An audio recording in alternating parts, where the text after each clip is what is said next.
apa sih sebenarnya yang apa melandasi semangat ibu-ibu itu sampai apa saya bilang sebegitu banget ya kan, untuk melakukan gotong royong semacam itu apa pengen apa ya ada sesuatu yang di dalam itu bagaimana ini Ustazah?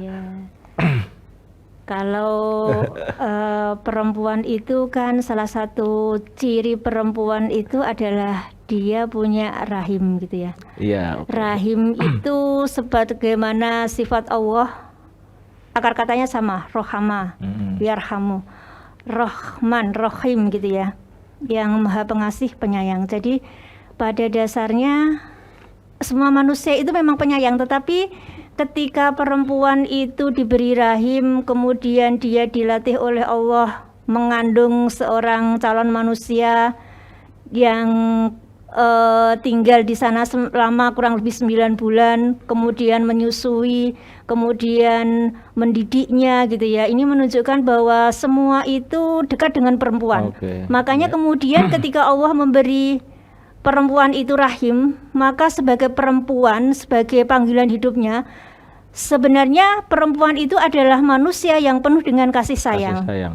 ya. Makanya ketika dia hidup, dia berinteraksi dengan orang lain, biasanya para perempuan itu mengedepankan perasaan, perasaan gitu ya. cintanya, perasaan sayangnya, dan ketika menyaksikan, melihat persoalan yang ada di depannya tidak sebagaimana yang diharapkan, ada kemiskinan, ada kebodohan, biasanya perempuan yang pertama lebih peka gitu ya, lebih peka untuk menangkap persoalan, karena selain itu panggilan hidup, itu juga perempuan punya emosi, punya perasaan yang lebih peka.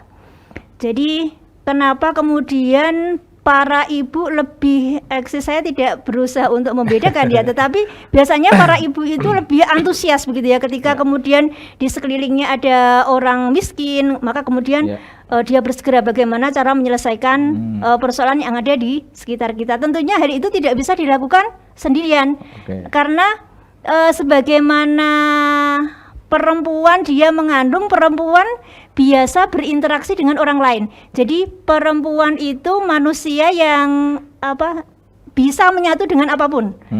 Nah, karena dia sudah terlatih sejak dini, maka ketika bekerja pun, ketika berinteraksi sosial, maka dia sangat sangat menikmati begitu ya, sangat menikmati apa yang dia alami ketika dia melakukan kegiatan, melakukan kerjasama, atau dalam tema kita sebut dengan gotong royong. Itu merupakan panggilan hidup gitu ya, sesuatu yang tidak bisa terpisah dari hidup manusia, terutama bagi kaum perempuan. Makanya kemudian biasanya para aktivis kemanusiaan, termasuk terutama Aisyah ya, punya kepedulian, punya kepekaan yang sangat luar biasa begitu ya, sehingga kemudian kegiatan-kegiatan Aisyah ini banyak disokong oleh rasa empati, rasa kepedulian, perhatian yang luar biasa ini, sehingga ketika melihat persoalan yang di sekitarnya, ketika ada kemiskinan, maka bagaimana kita bisa membuat sebuah kegiatan yang itu bisa tidak hanya sifatnya penyantunan, tetapi juga pemberdayaan, bagaimana mengentaskan kemiskinan, karena kemiskinan itu ternyata bukan persoalan yang personal, dia adalah persoalan yang struktural begitu nggih.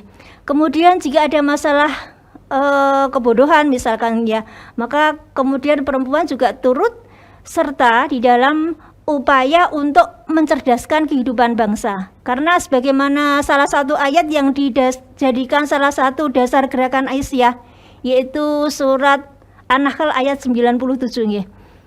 Man amila sholihan min dzakarin aw untha wa huwa mu'minun falanuhyiyannahu hayatan thayyibah. Jadi barang siapa baik laki-laki maupun perempuan gitu ya, beramal soleh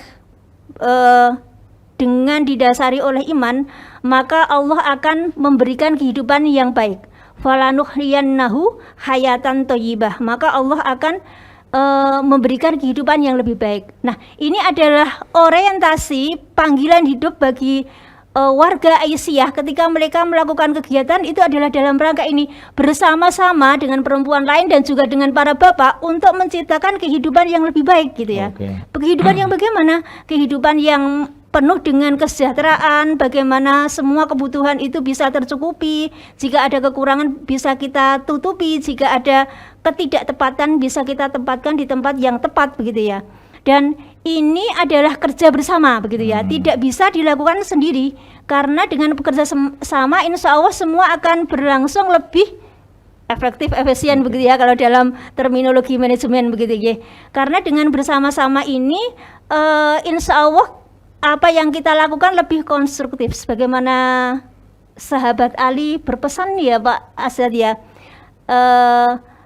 satu kebatilan itu yang dilakukan sistematis akan mengalahkan kebaikan yang tidak dilakukan secara sistematis. Maka agar kebaikan ini selalu lestari, selalu berkesinambungan, berkelanjutan, maka harus kita lakukan secara sistematis, yaitu dengan apa? Dengan manajemen, dengan pengelolaan yang baik gitu ya.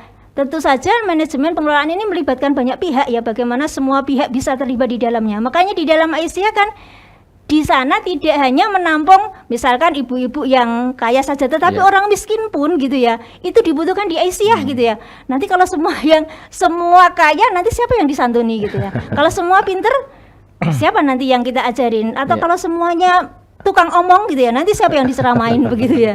Jadi siapapun berhak dan sangat terbuka Aisyah untuk bagaimana perempuan itu berkiprah supaya dirinya lebih bermanfaat, kemudian bisa memanfaatkan potensi apapun yang dimilikinya. Ini adalah sebuah bukti syukur kita sebagai perempuan yang ingin turut menciptakan kemajuan bersama gitu ya, kemajuan di dalam masyarakat, kemajuan di dalam kita berbangsa begitu. Oke, jadi memang sudah menjadi bawaan saya bawaan seorang perempuan ketika di dalam dirinya tadi disebutkan wanita itu punya rahim gitu ya, kasih sayang, cuman ketika nanti kalau kita bicara kasih sayang, kadang ketika gotong royong itu mungkin bisa jadi saya tidak tahu apakah itu akan bisa menjadi